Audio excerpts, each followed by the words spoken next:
নমস্কার, আমি সৈয়দ মুশাররফ আজম মুক্ত আবহের পক্ষ থেকে আজ শিক্ষাঙ্গনে উপস্থিত হয়েছি।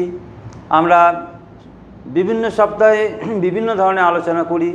কোনো সময় বিশ্ববিদ্যালয়ের আধিকারিক, অধ্যাপক, স্কুলের শিক্ষক, গ্রন্থাগারিক, শিক্ষা সংগঠক এবং কৃতি ছাত্রছাত্রী সব ধরনের প্রত্যেকে নিয়ে আমরা আলোচনা। আমাদের এই আলোচনা আপনারা অনেকেই আমাদের প্রতিদিনের সঙ্গী হন এবং আমরা শেয়ার করি আপনাদের সঙ্গে। তো আজকে আমরা পেয়েছি আমাদের অত্যন্ত পরিচিত এবং বর্ধমানের মানুষ, দীর্ঘদিন ধরে তারা বর্ধমানে বসবাস করছেন। সঙ্গীতা ভট্টাচার্য বর্ধমান বিবেকানন্দ মহাবিদ্যালয়ের অধ্যাপক, তাকে আমরা পেয়েছি। উদ্ভিদবিদ্যা বিভাগের তিনি অধ্যাপক এবং আরও বিভিন্ন বিষয়ে তার সামাজিক দিক দিয়েও তার বেশ অনেক কাজকর্ম রয়েছে। আমরা সেই সঙ্গীতা ভট্টাচার্যকে আমাদের মুক্ত আবহর স্টুডিওতে স্বাগত জানাই। তো প্রথমে ভালো লাগছে তিনি আজকে আমাদের স্টুডিওতে এই প্রথম এলেন। আমরা আগামী দিনেও তাকে আশা করি পাবো। তো তার সাংস্কৃতিক ঘরানা বাড়িতে এবং পড়াশোনার একটা আবহ অত্যন্ত উচ্চ মার্গে। তার বাবা হরনাথ ভট্টাচার্য একজন অর্থনীতিবিদ ছিলেন এবং অত্যন্ত ভদ্র মানুষ, যেটা বোঝায় একজন ভালো শিক্ষক এবং খুব পাংচুয়াল। আমরা তার ক্লাস করেছি রাজ কলেজে। খুব নিয়মানুবর্তী এবং খুব বেশভূষায় একদম আপাদ মস্তক, দেখতে মনে হতো সাহেব শুভ। খুব টিপটপ থাকতেন, কিন্তু কাজকর্মে সম্পূর্ণ বাঙালি। এবং ভেতরটা পুরো বাঙালি আনায় ভরা। এরকম মানুষের কন্যা সঙ্গীতাদি আমাদের দীর্ঘদিন ধরে অধ্যাপনা করছেন। তাকে আমরা পেয়ে খুব গর্বিত। তো আপনার কাছে জানতে চাইছি যে আপনি এই বিবেকানন্দ কলেজে অধ্যাপনা করছেন, এর আগে কোন কোন কলেজে করেছেন? আমি রাজ কলেজে করেছি 1990 সালে, মানে পার্ট টাইম আর কি।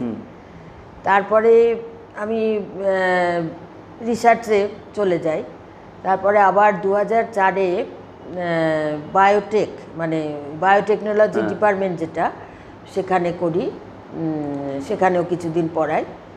তারপরে আমি একটু সাংসারিক ব্যাপারে জড়িয়ে পড়েছিলাম, সেজন্যে মানে তারপরে আবার 2010-এ আমি বিবেকানন্দ কলেজে,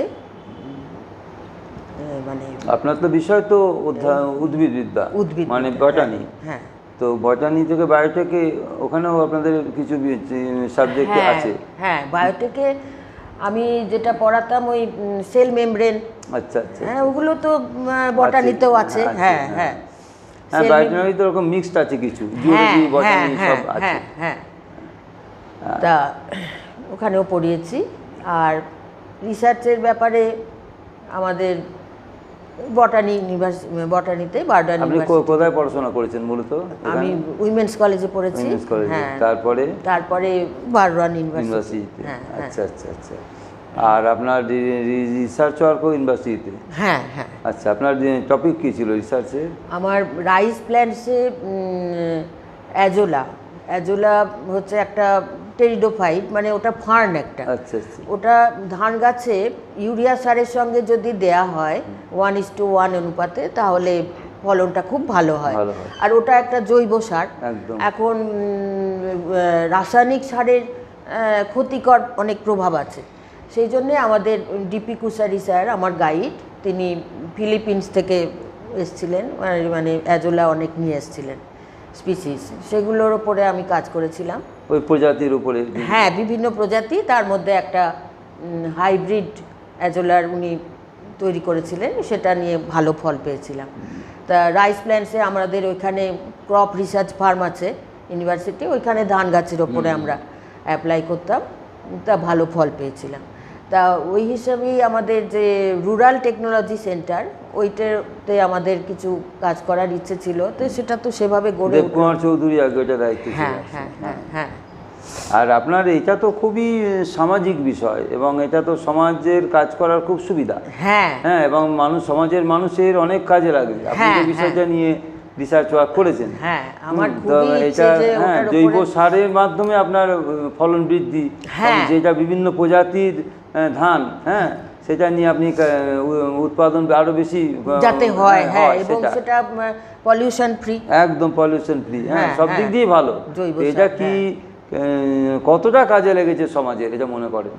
হ্যাঁ এটা লাগতে পারে। হ্যাঁ এটা আমাদের অ্যাজোলার উপরে স্যারের নিজের ধানের জমি ছিল, সেখানে স্যার দেখেছেন খুব ভালো ফলন পেয়েছেন, বা আমাদেরও চাইতেন যে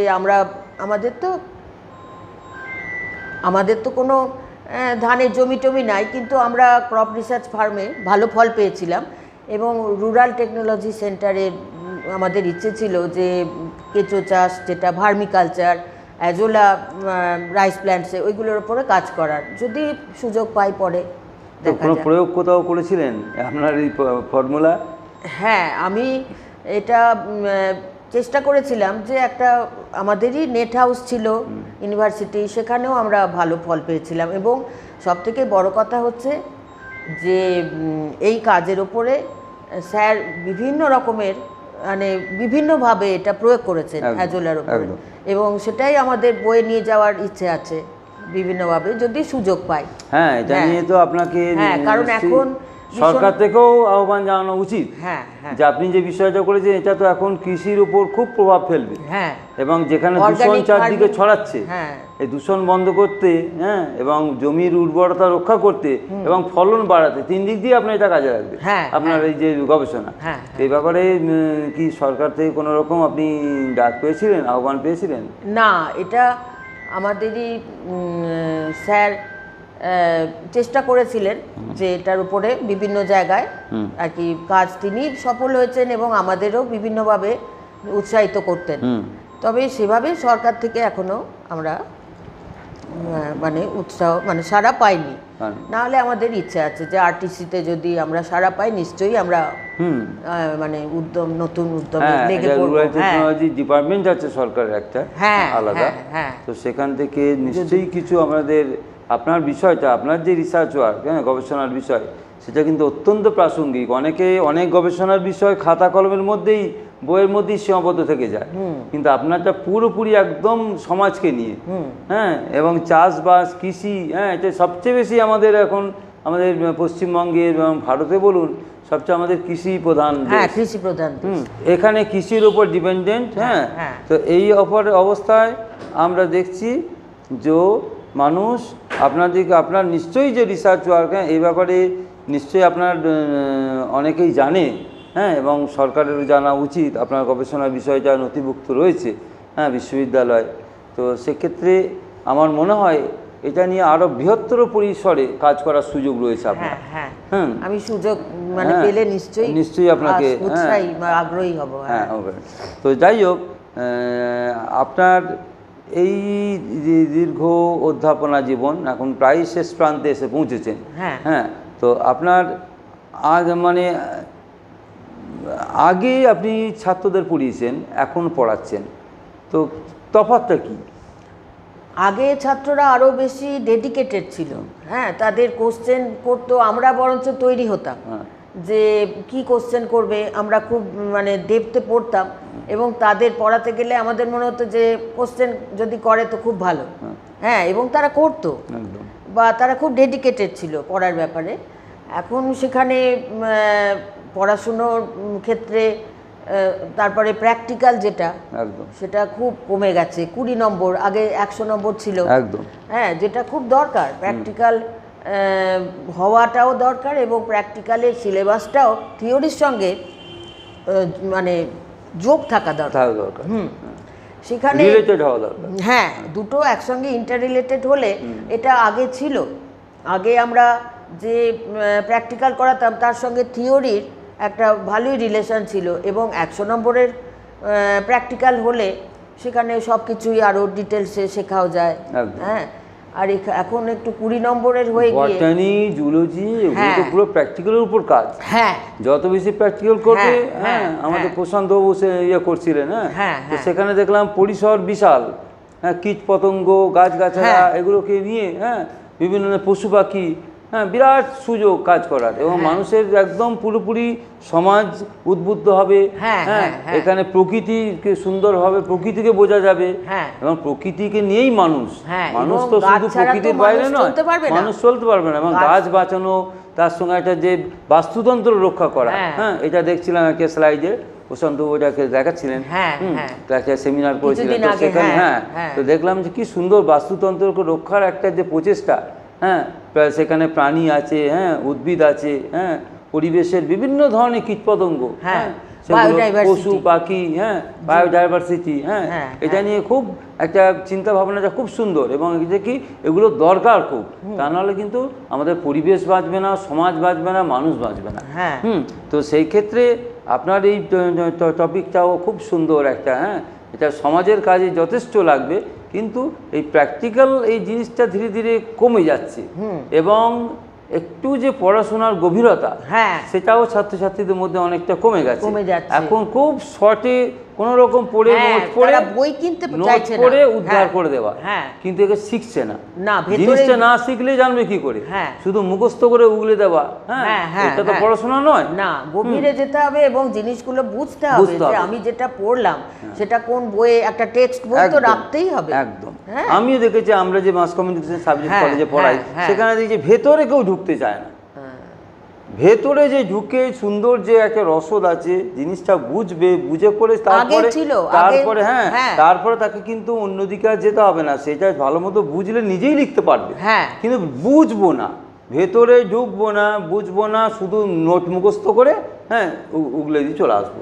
তাহলে সেই যদি বোঝে, তার যদি কোশ্চেন কমন নাও পড়ে, লিখতে পারবে, ভালো করে যদি বুঝে নেয় তাহলে লিখতে পারবে। এই একটা বিরাট, এবং এই জন্য আমার এখন দেখছি সব জায়গায় যে ক্লাস না করার প্রবণতা একটা, কারণ কোনো রকম নোট পেয়ে যাচ্ছে, সেটা কোনো রকম মুখস্থ করে উদ্ধার করে দিচ্ছে, নম্বরও পেয়ে যাচ্ছে, কিন্তু আমার মতে সিলেবাস বা প্রশ্ন এমন হওয়া উচিত যেখানে সে পড়েছে কিনা, বুঝেছে কিনা, তার নিজস্ব মতামত, বা তার বইটা সে পড়েছে কিনা, এবং সে ব্যাপারে ঠিকমতো বুঝেছে কিনা, হ্যাঁ সেটা দেখতে হবে। হ্যাঁ শুধুমাত্র ওই নোট পড়ে ইয়ে করে দেওয়া, এটা কিন্তু আর চলে না, এটা এইভাবে রাখা উচিত না, এতে তাদের ক্ষতি হচ্ছে। হ্যাঁ মোবাইলে পিডিএফ আমরা দিয়ে দিচ্ছি, কিন্তু তাদের বইটাও সঙ্গে সঙ্গে পড়তে হবে, বই পড়তে হবে এবং ক্লাস করতে হবে। এবং আমার তো মনে হয় টিচারদের জর্জরিত করুক তারা বিভিন্ন প্রশ্নে, তাহলে টিচাররা তৈরি হয়ে যাবে। আমি সেটাই বলছি, আমরা নিজেরই আমি বলছি যে আরো ভালো করে আমি ক্লাসে বলি যে যত প্রশ্ন করবে তত ভালো, আমরা তাহলে আরো বেশি ইন্টারেস্টেড হব। এখন আমরা আগ্রহ হারিয়ে ফেলছি যে কই তারা তো সেভাবে ইনভলভ নয়, আমরা যেটুকু পড়াচ্ছি তারা হ্যাঁ হু করছে, কিন্তু তারা তো নিজেরা যে আমাদের প্রশ্ন করা বা বিভিন্ন বই কোনটা পড়বো, ইনভলভমেন্ট হচ্ছে না একদম। আমাদের সঙ্গে যে একটা ইনভলভ হবে ক্লাসে বিটুইন টিচার অ্যান্ড টট, এটা কিন্তু সেভাবে আর এখন দেখা যাচ্ছে না। তো সেটা যদি হয় তাহলে সেক্ষেত্রে মোবাইলের ওই প্রবণতাটা কিছুটা কমবে।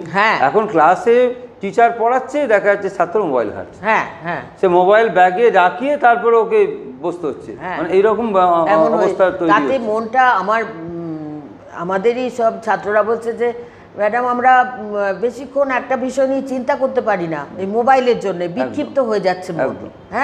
কোনো একটা বিষয় নিয়ে চিন্তা করতে গেলে তো তাকে একটা মনটাকে তো স্থির রাখতে হবে, সেইটাও মোবাইলের অতিরিক্ত ব্যবহারও কমানো দরকার, একদম খুব দরকার। বইয়ের মতো বন্ধু কেউ নাই, আমি তো বলবো গাছপালা এবং বই এদের মতো বন্ধু কেউ নেই। এরা কিন্তু বিট্রে করে না, মানে কথা আছে না, বউ বিট্রে করবে বই বিট্রে করে না। আর এই গাছপালা তো মানে কোনো ওর মানে যে অবদান শেষ নেই না। এই মানে খাদ্য, বস্ত্র, বাসস্থান সবটাই গাছের উপর, এবং আমাদের অক্সিজেন সব একদম আমাদের জীবনের শুরু থেকে শেষ পর্যন্ত গাছের উপর আমরা ডিপেন্ডেন্ট, কিন্তু সেই গাছকে আমরা নিধন অবহেলা করছি, ধ্বংস করছি। তা আপনার এই যে ধরুন আপনি বটানি শিক্ষিকা, তো আপনার কি কোনো রকম এরকম কোনো জায়গায় গিয়ে কোনো কাজ করার এরকম সুযোগ হয়েছে আপনার সাবজেক্ট নিয়ে? হ্যাঁ, কোনো ছাত্রছাত্রীদের নিয়ে বাইরে গেছেন বা কোনো একটা পরিবেশে, একটা সমাজের একটা বিশেষ অংশে কোনো গ্রামে গিয়ে হ্যাঁ এরকম কাজ করার সুযোগ হয়েছে হ্যাঁ গ্রামের মানুষদের সঙ্গে? হ্যাঁ, না সেরম হয়নি, তবে আমরা এক্সকারশনে গেছিলাম শিবপুরে। সেখানে বিভিন্ন আমরা রিসার্চ দেখেছি এবং ছাত্রছাত্রীদেরও দেখিয়েছি। আমাদের খুব ভালো লেগেছিল যে একটা এত গাছের মানে সম্ভার, ভিক্টোরিয়া রিজিয়া থেকে বিভিন্ন গাছ, একটা বট গাছ সেটা হয়তো মরে গেছে, বহু পুরনো, যেটা তারই ছোট ছোট আরও বট গাছ বেরিয়েছে এবং দেখার মতো। সেগুলো আমরা নিজেরাও খুব ভালো লেগেছে এবং ছাত্রছাত্রীদেরও খুব ভালো লেগেছিল। এই রকম এক্সকারশনগুলো আমরা চেষ্টা করি যাতে তাদের ভালো লাগে, কারণ প্র্যাকটিক্যাল বেস সাবজেক্ট তো, গাছপালা সম্পর্কে জানতে গেলে একটু ঘুরতে হবে। আচ্ছা, এই ধরুন ক্লাসে পার্সেন্টেজ একটা দরকার, হ্যাঁ পার্সেন্টেজ ঠিকমতো হচ্ছে না, তা সত্ত্বেও পরীক্ষা বসে আছে, এটা আপনার কি মনে হয় কি বন্ধ করা উচিত? হ্যাঁ, তারা পড়তে আসছে অথচ তারা কিছুদিন ক্লাস করছে, তারপরে আবার তারা দেখা যাচ্ছে পরীক্ষার সময় আসছে। হ্যাঁ, সেক্ষেত্রে তাদের স্কলারশিপ দেওয়া হচ্ছে, তারা স্কলারশিপও পাচ্ছে এবং ক্লাসেও তারা ঠিকমতো আসছে না। হ্যাঁ, এটা বন্ধ হওয়া দরকার, কারণ তার ফলে আমাদের সঙ্গে ছাত্র শিক্ষক যে সম্পর্ক সেটাও একটা কোথায় ক্ষতিগ্রস্ত হচ্ছে। ঠিক, একদম ঠিক। আচ্ছা, আপনি ধরুন এরপরে আপনার কোনো ইচ্ছা আছে যে অবসরের পরে কোনো আপনার সাবজেক্ট নিয়ে কিছু কাজ করা? হ্যাঁ, একটা বই কিছুটা এগিয়েছিলাম, সেটা একটা লেখার ইচ্ছা আছে। আর যদি রিসার্চ রিলেটেড কোনো কাজ করার সুযোগ পাই তাহলে সেটাও করার খুব ইচ্ছে আছে। আচ্ছা আচ্ছা, ইচ্ছে রয়েছে আপনার? হ্যাঁ। আচ্ছা,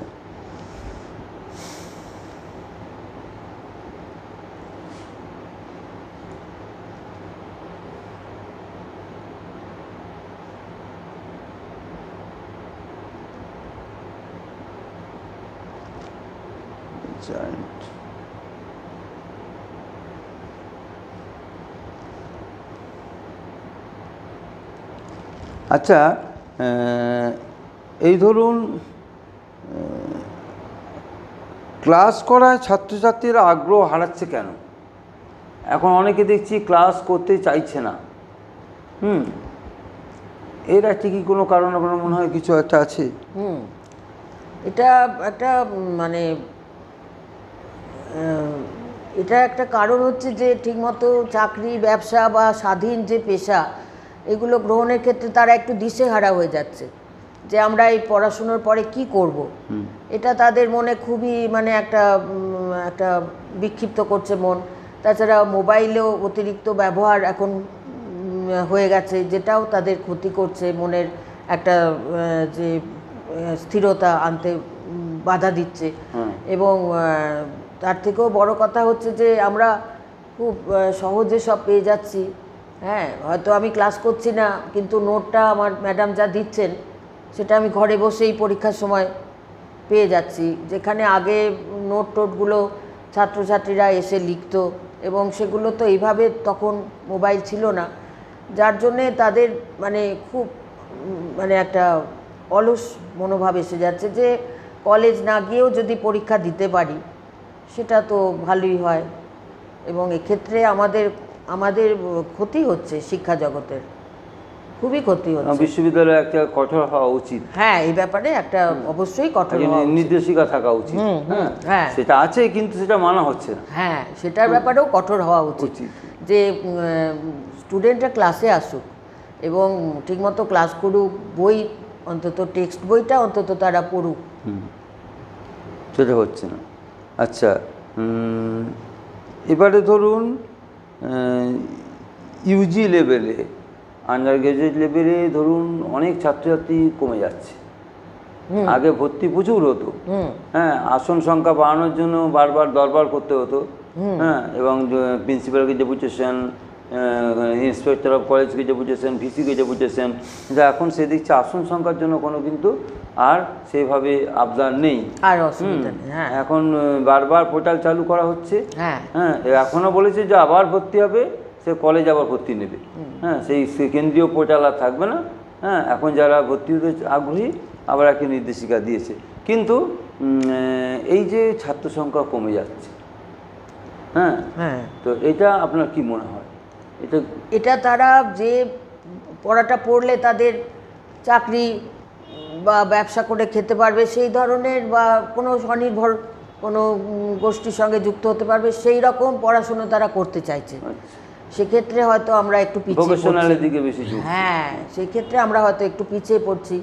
আমাদের সিলেবাসেরও একটু পরিবর্তন করা দরকার এবং পরিবর্ধনও করা দরকার, কর্মমুখী করা। হ্যাঁ, কর্মমুখী হওয়া খুবই দরকার। বিভিন্ন মাশরুম এই সমস্তর ওপর কালচার করে তাদের শেখানো কিভাবে এই টেকনোলজি কাজে লাগানো যায়, হয়তো তাদের এগুলো কাজে লাগবে। বা বিভিন্ন মেডিসিনাল প্ল্যান্টস আছে, সেগুলো তারা কিভাবে কালচার করে, এখন তো বিভিন্ন রকম বনজ ওষুধ, মানে গাছপালা থেকে ওষুধ তো খুবই এখন মানে মানুষ উপকার পাচ্ছে। সেগুলো যদি মানে একটু সরকার যদি এসব ব্যাপারে একটু অ্যাক্টিভ হন, হ্যাঁ, তাহলে খুব ভালো হয়। যে বোটানি তো বিভিন্ন রকমের ব্রাঞ্চ আছে, যেগুলো থেকে হয়তো আর্থিক স্বনির্ভরতা আসতে পারে, সেগুলো যদি একটু সরকার পৃষ্ঠপোষক হন তাহলে আরও হয়তো ছাত্রছাত্রী উপকার পাবে। একদম। হ্যাঁ, আর হচ্ছে আপনার শিক্ষকদের কোনো গাফিলতি হচ্ছে নাকি এক্ষেত্রে, কি মনে হয় আপনার?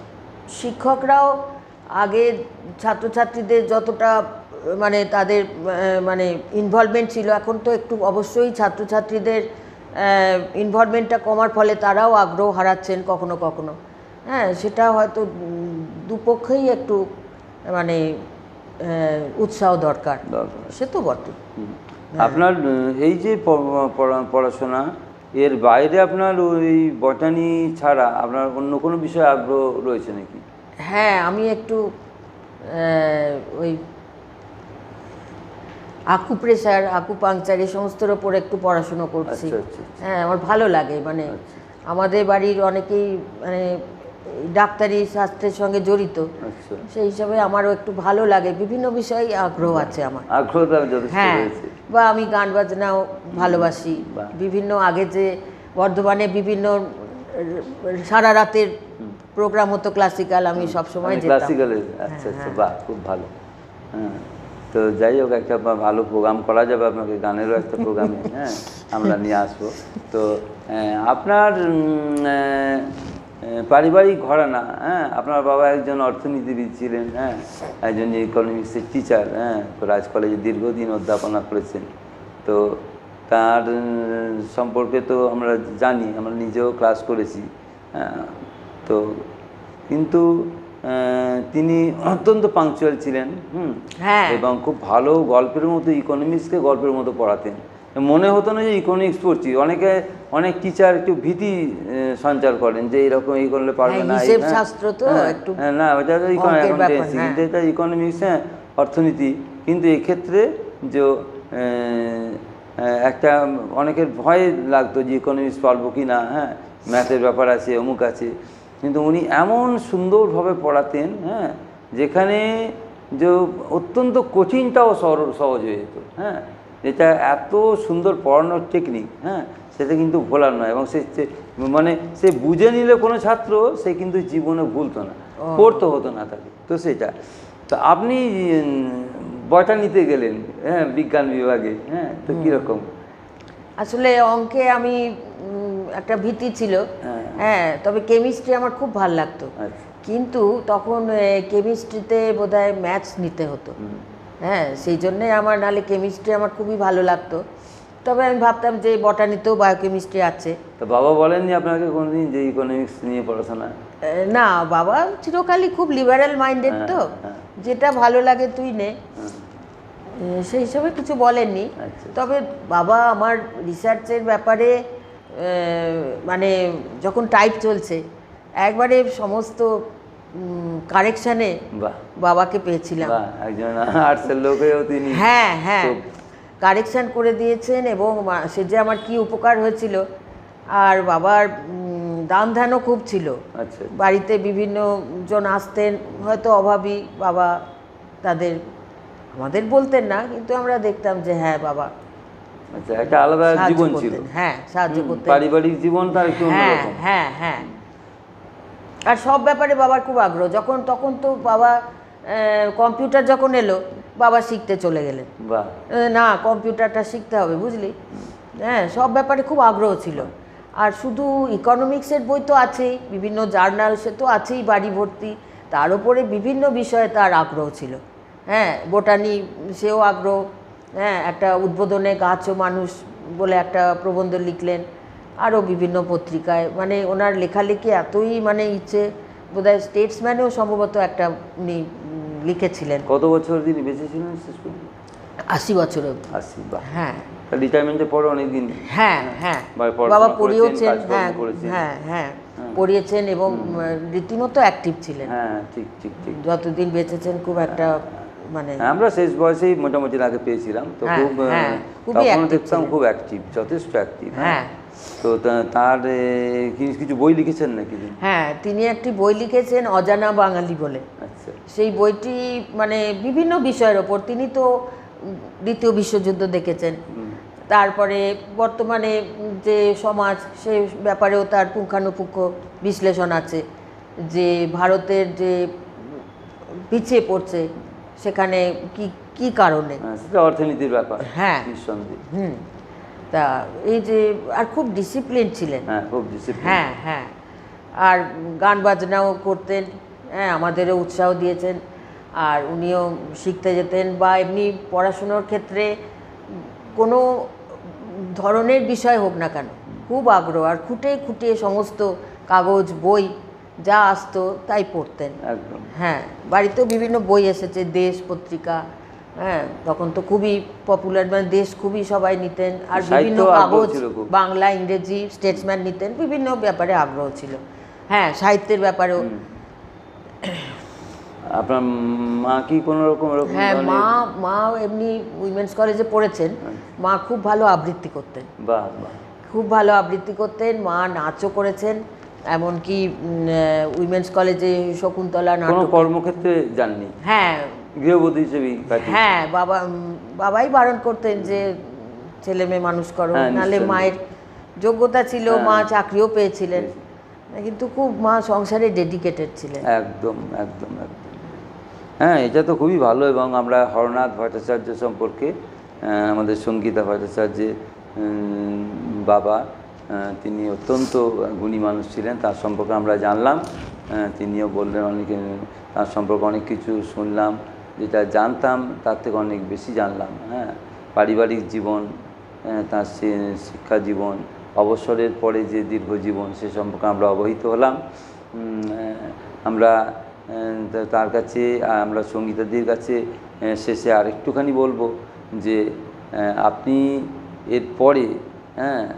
এরপরে ধরুন অবসরের পর আপনি কোন বিষয় নিয়ে বেশি চর্চা করতে চান? হ্যাঁ, একটু যদি বলেন কীভাবে সময়টা আপনি কাদের নিয়ে কাটাবেন বেশি? আমি পড়াশুনো করেছি, পড়াশুনো যারা আগ্রহী তাদের পড়ানোর ইচ্ছে তো আছেই, ছাত্রছাত্রী, তার সঙ্গে কিছু বই লেখা, তারপরে বিভিন্ন বিষয়ে জানা। হ্যাঁ, বোটানি কতটুকু শিখেছি, আরও সেই বিষয়ে একটু জানা। এখন তো ইন্টারনেট হয়ে গেছে, খুবই মানুষের জানার তো শেষ নাই। হ্যাঁ, সেগুলো জানা এবং সেই নিয়ে একটু কালচার করা, বিভিন্ন বিষয়। বা আমি যদি সুযোগ পাই আমার গবেষণার বিষয়ে এগিয়ে যাওয়ার, চাষিদের মধ্যে, হ্যাঁ, যদি অ্যাজোলার ওপরে ধান চাষের ক্ষেত্রে তাদের কোনো ফলনে সাহায্য করতে পারি জৈব সার হিসেবে, সেগুলো আমার ইচ্ছা আছে। খুব ভালো, খুব ভালো। তো একটু আমরা কি কিছু গান শুনতে পারি নাকি? দু লাইন যদি শোনান, যে কোনো। আমি একটা ভজন গাইছি।